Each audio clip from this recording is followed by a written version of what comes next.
All right, everybody, welcome back to the Business and Bliss podcast. I'm super excited for today's episode. It's a really unique story around how we can tie our creative side to our bliss journey, and a really interesting business as well. So, Brittany, welcome to the podcast. Thank you so much for being here. Welcome. So Brittany, as we kind of jump in, tell us the name of your business, first of all, and a little bit about the journey of how your business got started. And I've got some other really interesting questions for you that I think our listeners will love. Okay. The name of my business is Art Abide. I've recently done some rebranding, so I'm excited about that. How I got into this business is through my own journey of being an artist, using art to be a way that I've healed my heart and become a healthy person internally. And then I combined it with essential oils and journaling so that it can be a very structured way of getting in tune with the inner self.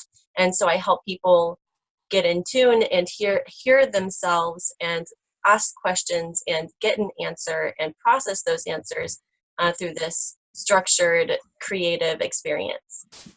Okay, cool. So I'm in love with this. So in my ebook, actually, 21 Days of Self-Love, one of the activities to show yourself love and sort of help with women who are going through identity crisis is to exercise some type of creativity. Mm-hmm. And so when I found out that we were going to be having you on the show, it just sort of further reinforced that creativity is absolutely a modality for healing. And that means many different things. So sometimes it is, organizing things. Like that's a way of being creative. And sometimes it's painting. Sometimes it's, putting together outfits. I mean, it can really be like so many different things, but it's exercising that right side of your brain and really getting out of that logic side that can sometimes be the monkey mind. So I absolutely love what you're doing. And I wanted you to just tell our listeners a little bit more. So let's go a little bit deeper. So kind of take us through like, what's the process? So if someone reaches out to you and connects with you and says, hey, Brittany, like I need some healing. I'm really open to trying, this Art Abide process. Like, what does that look like? What could someone expect from that? So they would go to my website. They could schedule a consultation call just so I can hear what it is they need, what it is they're looking for, and kind of comfort them into what service that I can really best serve them in. And whether most of the time I'm doing large group workshops or I'm doing one-on-ones. And so we can get together and do just a 3-hour one-on-one, like walk you through the process, get really deep. Or you can bring all your friends together or do some sort of service for your community and have a group workshop, go through the whole process together. That makes sense. So it's a one-to-one or a one-to-many approach? Yeah.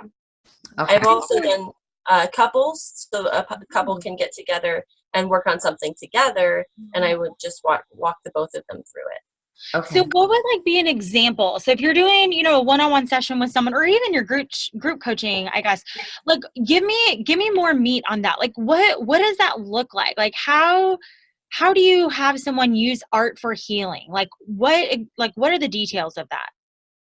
So the way that I structured it is I include a little essential oil sample whenever you take a workshop, so that really gets the subconscious and the internal things kind of settled and comforted. And then I do 10-15 minutes of journaling, and I just prep your mind to be able to journal effectively. We can think that, if I'm journaling, it can be what I did that day or, a conversation I had. But effective journaling can just be 10 minutes of going introspective and having a response to something and writing down your natural flow of thought. And so I read something out loud, and it prepares everybody's minds, and it starts getting that wheel turning. And then I have them paint an image representation of what they wrote, so that they've processed in their logic brain, and then they're processing the same topic in their creative brain. And so that really starts. Mine just got blown. Sorry, go ahead. So it strengthens the two sides of the brain. That's really healthy. And then it also starts giving them problem solving that they normally aren't activated in. So the creative problem solving. And that is a really soothing way of checking in with yourself instead of like thinking, oh, there's something wrong. It's really just an exploration. And then by the end of it, I have everyone write down affirmations, because usually through this journal writing and painting process, they've started to really have some aha moments. And that can really reveal some of the ways that we are operating out of things that are not truth. And so whenever you have those ahas, oh, this is what I've been thinking all along, I didn't even realize. This is what I've been operating from. Then we write those down so that they stay revealed instead of going back into the ether of mystery. And when you say those ahas, those truths out loud every day, 7 minutes a day for 63 days in a row, you actually rewire the physical structure of how your brain is. And so that to me is it's very comforting to know that not only am I this mixture of spirit and emotion and reaction, I'm also just very organized and structured in my brain. And I can really rely on the fact that all I have to do is this series of things, and the work is being done for me. So it's not even like you have to will yourself into this change. All you have to do is stay on this program, and your brain responds the same way. Does that make sense? It does. And you know what's crazy is back in 2003, I didn't realize it at the time, but I took a class where I had to do that. Like they told me I did a meditation, and then I had to paint my inner mind's eye, if that makes any sense. So what I was seeing with my visualization. And that was in 2003. And that's literally when I started painting. So I went through that entire activity. I did the painting. And then one thing that I've always struggled with is I'm a very visual person. So it takes a lot for me to try to formulate what I'm seeing or what I envision, to formulate out into comprehensive sentences that other people can follow along in. But, and it was really bad back then. And then I went through that process where I did the meditation, and then I painted what the inside of my mind's eye saw. And then I had to write out in words, because it was like the process, I guess it's almost like the reverse engineering of what you're trying to do. I had to like get into my communicating side versus my artistic visual picture side.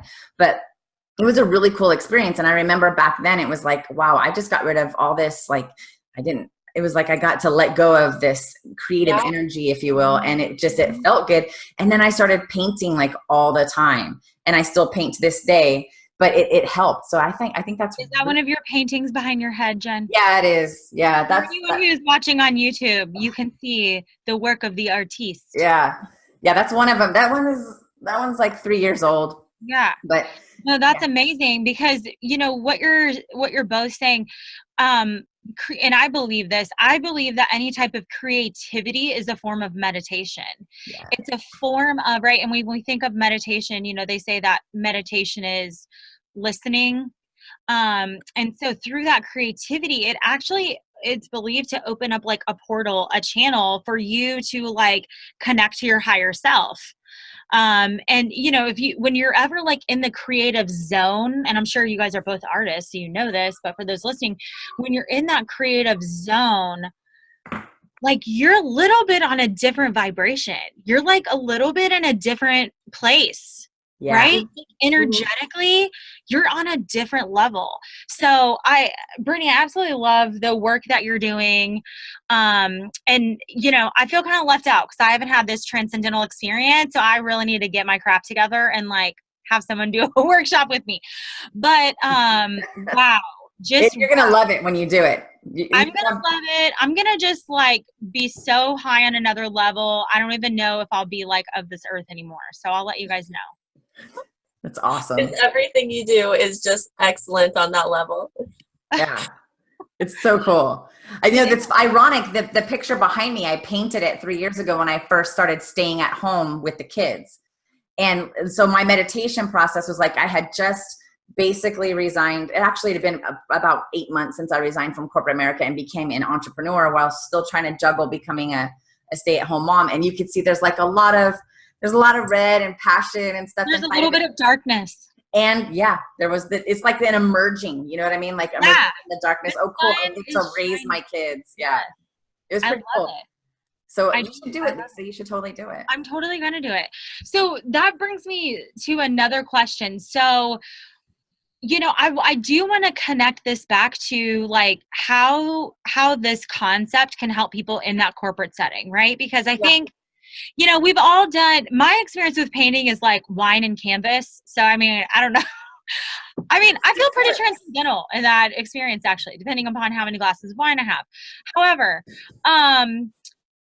I do want to translate to this like creativity concept and this like inner work concept to how this can impact either, someone who's in a career where they're feeling good about how this could really like help their teams, tune into that like creative energy. But also for someone who is like unhappy in their job, it seems like this could be a tool for them to maybe download some direction on like what's next or how to solve for this. So have you worked within a corporate setting, or have you had any insights on like how this could maybe apply to either of those scenarios? Mm-hmm. So my passion is to work in these corporate settings because I see so many people have tools of expression. There are reasons behind why people have passions for helping orphans, people have passions for helping single moms. And I think that the corporate setting has been left out.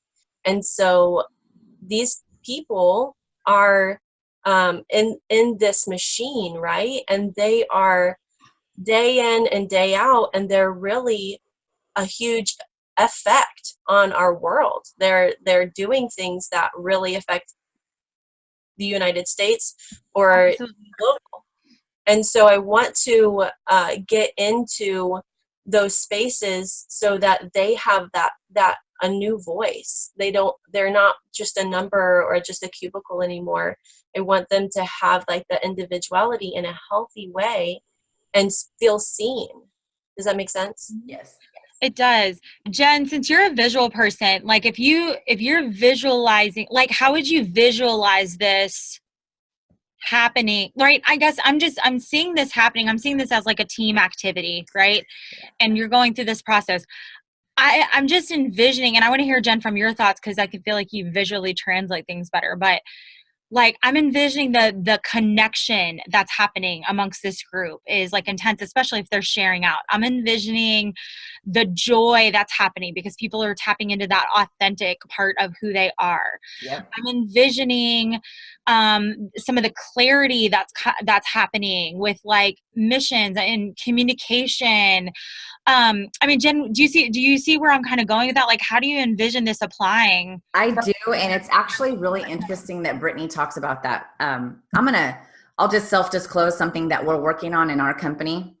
We are working on what we're calling the Leadership Mastery Retreat, where we get 4 to 6 CEOs, people in the C-suite, or the presidents, vice presidents of corporations in corporate America. We want to pull those folks into a retreat where they can come and they can talk about a business challenge, a business problem, present that to the room. And, we'll go through and we'll figure out how we can cross-pollinate ideas and collaborate to help them solve it. But there's also an element of this retreat where we do stuff like this. So for example, we have all of your supplies because we want to, at the end of each day, do something that is about finding balance, centering, and then trying to get people to unblock their self-limiting beliefs that might be holding them back. So this, how I would see it is, if we had that going on and we had this activity, you know, maybe even Brittany comes in and says, okay, this is what we're going to do. And it would help them, because it helped me tremendously. Back in 2003, I was on the target corporate grind to becoming a senior group leader, right? I know that was like 16 years ago, but that was like all the thing that you wanted to be, right? Like everybody, oh, when am I going to be an SGL? And so that pressure of being in the top 1% of corporate America, trying to strive for something and trying to be the best, was high pressure. And so that experience that I had, where I was painting and doing that meditation, looking at my inner eye, it was very eye-opening. It helped me identify what was difficult for me in terms of communicating what I saw and then putting it to paper or verbalizing it to somebody. And it helped me identify what areas of opportunity I had to really work on. And based on that, I was able to jot that down and do the journaling that Brittany's talking about, and then develop an action plan on how I could close that gap up. So, but the biggest piece was trying to figure out, how can I continue to do this, because of the way that I felt when I did the painting and burning that creative energy. That whole piece was something totally different, and it was part of my new personal development journey. So it's like, it can help you identify skills that you want to work on in corporate America or your business. And it can also identify things that you need to work on personally to try and get joy back into your life and have some personal development and grow as a person on, you know, your journey to, for me, it's my journey to enlightenment. As, you know, other people, it might just be on my journey to be sane. Who knows? Everybody has a different journey, right? But for me, that's how I see it. I see it could definitely be in a group setting where everybody's doing their own picture, and then you can develop it into, okay, so what does that mean in terms of what you're trying to find in your life, whether it's related to business or personal. I think it'd be awesome. I think it'd be awesome in a group setting. It's important too that we're having this conversation for whoever is listening. It is important to have this conversation. You know, I think sometimes when we think about creativity, we might think about just like the painting, but it's more than that. Creativity is different to everyone. And I even think of, you know, creativity in a corporate setting being like innovative ideas. And, you know, when I teach authenticity in the small businesses I work with, that's one of the things that we go around and do an activity about, is around like, what are everyone's crazy ideas? What is an idea that you wanted to share that you never shared because you felt uncomfortable to share it, or you felt that, you know, your creativity was stifled or maybe wouldn't be accepted? Like, that, you know, getting ideas from your team and hearing perspectives from your employees is a form of embracing their creativity and embracing, you know, how they look at the world in a different way and how they look at the solution or the problem in a different way. So I just want to call that out, because it doesn't necessarily mean we all have to go to like ropes course and paint a painting. It's about, like, I want you to hear from Brittany, it's this concept of connecting the two sides of the brain, of connecting the logic, the problem, the gap, whatever, with the creative. I had a question too, because one of the things that happened for me, Brittany, and I don't know if this is just part of the process or if it was just my own epiphany, but one of the things that I realized while I was going through that process is, as a perfectionist and somebody who would usually wait until everything was perfect before I took action, like, you can't paint and expect it to be perfect on your first try. So it's like when people are playing golf and they're trying to learn how to putt, and you got to learn patience and you got to learn how to slow down. And so it taught me a lot about myself in terms of how I handle adversity, how I handled failure, and how I handled, oh God, everything can't be perfect. That was like the first thing that I was able to reflect on was, oh my God, I don't know if I could ever paint again, because it's just so hard to get it just right. But that is why I dove straight in, was like, I'm not going to get this just right. I needed this. Yeah. It's like the meditation is all about how to just put on the canvas what's in my mind. And it doesn't matter how perfect it is at the brush stroke, you know? So I don't know, Brittany, is that something that happens in your world of activities when you're leading people through it, or what do you think about that? Yeah. So before I was doing this specifically, I was actually running one of the painting and wine things. Okay. Hey, girl. Yeah. I did that for a long time, and I got to teach hundreds of classes of groups of people trying to get it right. And so many people came through my doors and said, I'm not an artist. I'm not creative. I can't even draw a stick figure. I heard it over and over and over again. And what really gave me so much joy every single time I did one of the events that I did, everyone left with a smile on their face. They left with laughter. And that I saw people saying like, oh, I haven't painted since middle school. I've never done this before. And they were connecting with a piece of themselves that they'd never connected with before. And they were rediscovering themselves. So when I do one of these workshops, every single person, the Art Abide workshops, every single person is painting at their ability level. They're painting something private to them, so that they could be painting something that has deep, a lot of time. I provide tissues because people are often crying, because they're having these epiphanies. And when they leave, they're leaving with freedom, and every brushstroke they did was perfection. So and it's not about perfection on the canvas. It's about the perfection that all you're doing is pulling that brushstroke out of yourself and you're putting it on the outside of yourself. And you're doing every single brushstroke. I call it a faith painting, because you are every brushstroke is a mark of faith, and it's just you discovering yourself. And that to me is perfection. Even if it is just all black on the canvas, it doesn't have anything to do with the technical beauty that you see on the canvas. What's happened is there's a beauty and a freedom happening within. That's really the focus. Yeah.